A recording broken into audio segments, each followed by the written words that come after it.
farmer, friend, singer-songwriter, Lyal Strickland. And that's farmer, friend, and jack of all trades, Chris Horn. And we're those Taste Bud Guys. That's when you place most burnt to the ground, apparently, because there's a fire in the kitchen.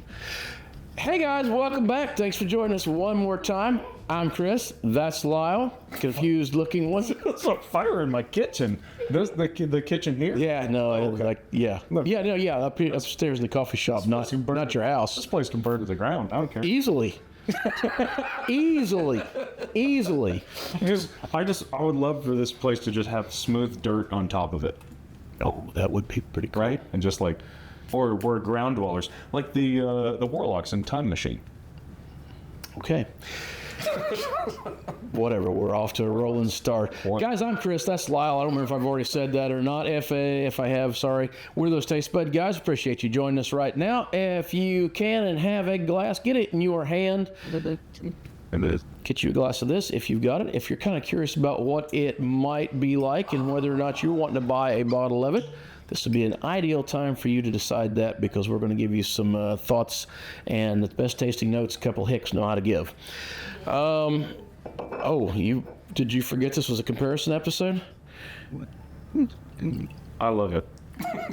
It is good stuff. It is good stuff. There was a minute there that I poured. Guys, if you enjoy this at all, please do all the YouTube stuff for us. Like, subscribe, that thing. And don't forget, maybe buy us a beer about it. We got a little QR code up in the corner.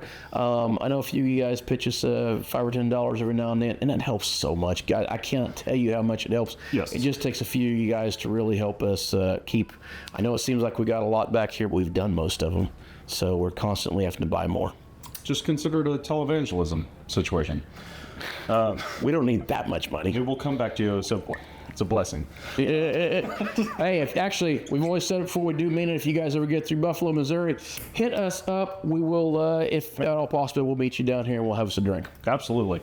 If it's legal to do so. All right, we set up a new timer to try to keep ourselves on track, and I can tell you this one is going to go long. I don't know, dude. We're just at 3 minutes, which is when we usually start drinking. That's fair, but it's going to go long because we're doing 2 bottles and Rolling Fork rum.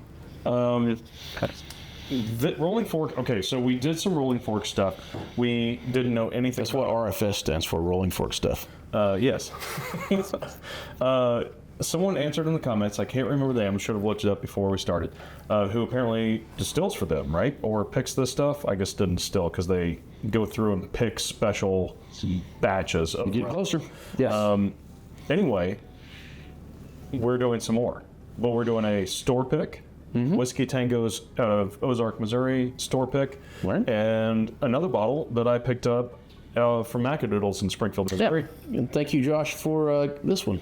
And these are both 9-year Barbados rums from Rolling Fork.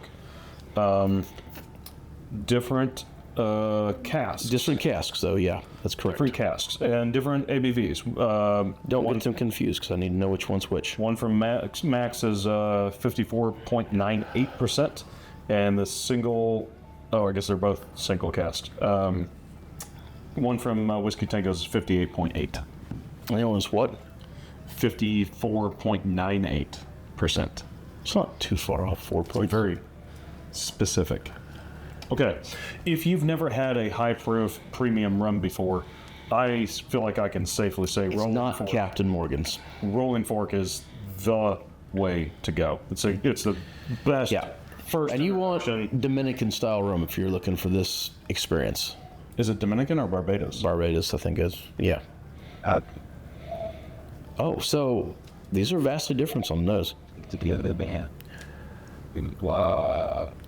So the one with the lower ABV, and that's this one. Yes. Okay. Doesn't smell smell sweeter. Yep.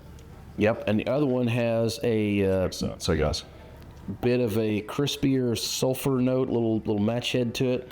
So one, you want to try to pronounce that word? Fuel distill Sauternes.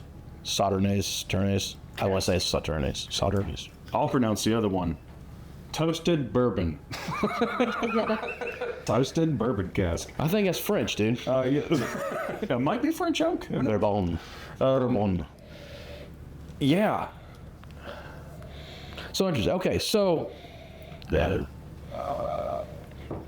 Both of them have an underlying, if you've ever smelled rum, a rum note. So they're going to have that kind of sugary, sweet note that underlies there that just kind of, I don't know, how would you describe that without saying it tastes or smells like rum? I mean, it's cane sugar, Cane sugar, molasses, right? But this is not, I don't know how to stress enough that this is not the rum you've had, unless you've had this rum. It's just a whole never plain, Another plane.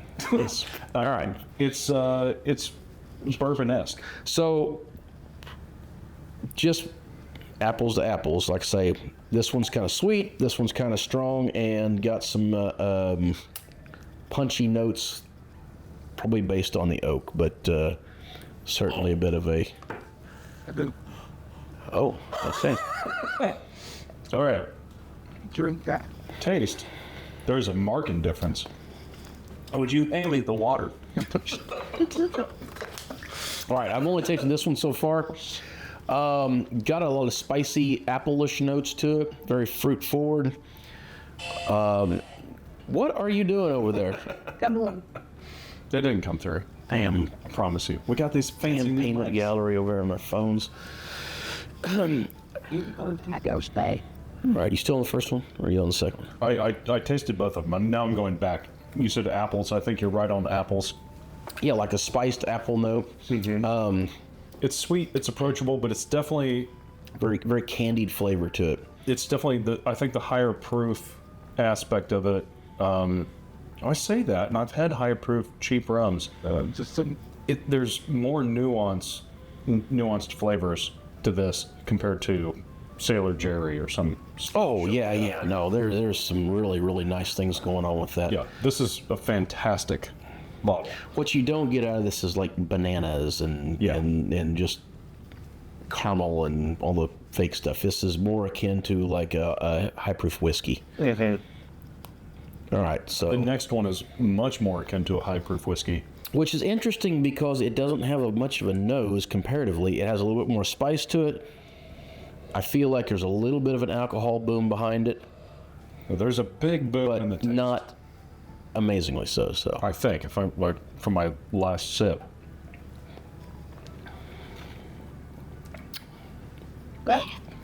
Yeah. Oh God. holy, This thing. we're 30. We're more than 30 seconds. We're 8 minutes 20. Holy shit! It comes back on the back end. Woo! I don't hate it, Oh no, I don't hate it. but like that is not for the faint of heart. That is some strong shit. You wouldn't want that to be the first thing you ever drank. No. So, Okay, do you think it's the bourbon cask that's? it's certainly not the 4%. That it just doesn't feel like enough to. I mean, it's big. That will bite you back and slap you around on the back end. But you know what? Go back to it, get over it. There is still them kind of spiced apple notes underneath there. Now, they're overwhelmed with some wood notes. So I think probably the difference that we're largely tasting there is a charred cask. Yeah. Versus, I'm almost certain this is not a charred cask. Yeah. This is probably French oak or something like that that's giving it a sweeter flavor. That is really interesting to have that big of a difference in flavor profiles based primarily off of a barrel aging. Yes. It's a wine cask. That makes a. This one's a wine cask? Wine cask. Oh, wow, that makes a lot of sense. So As a wine cask, yet almost, let's see, that was, well, it could still be American oak if it was a wine cask, yeah. but it also could be French oak. And honestly, depending on the wine, likely French oak. No. These are Indiana.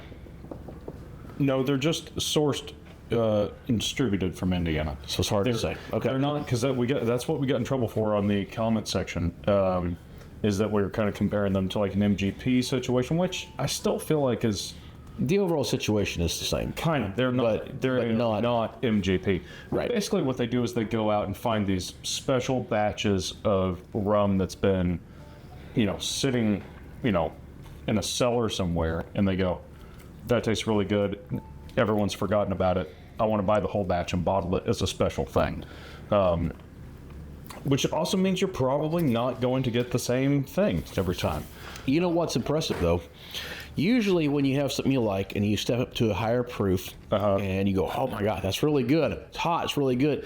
You can't go back to the lower proof because it tastes watered down and it's soured and whatnot. That still stands up. They're still unique enough that is still a really solid bottle. I think I like this one a little more. I think it's way more approachable. It's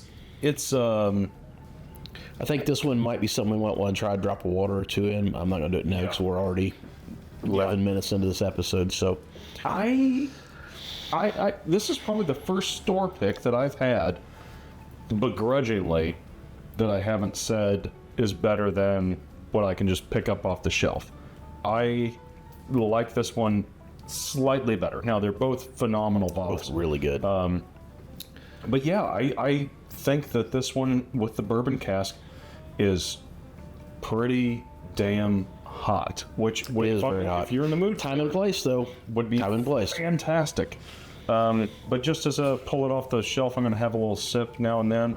This is not a sip now and then kind of thing. This is a No. I'm in the mood for something hot. These are not drinks you're throwing in your Bahama Mamas. No, these are not mixers. No. At best, put them over ice and probably just drink it out of the bottle. They make a ton of them, or they source a ton of them. Really great. Haven't had a bad one yet? Yeah, I mean, everything we've had has been phenomenal. Frankly, changed my mind to rum as much as Tequila Ocho changed my mind about tequila. It's that big of a shift for me. I agree. Fucking phenomenal. Can't recommend them enough, guys. Tell us if you agree. Put in the comments down below. Let us know what you think and give us a heads up. Tell us what rum we need to try that you like. Yes. 100% agree. Until next time. Well, there's the Lyal Strickland shirts you're wearing. You can get it at lyalstrickland.com or show up at one of the shows and just put some money in his little suitcase that we set up over on the side, and he'll let you steal money from him if you want. That's true. It's true. You can swipe dollars, whole dollars, Actual American dollars. The food you're eating. Clothes you're wearing. Or the people you're meeting, grab a buddy and try something new. I just cheers myself. Oh, Matt Berry.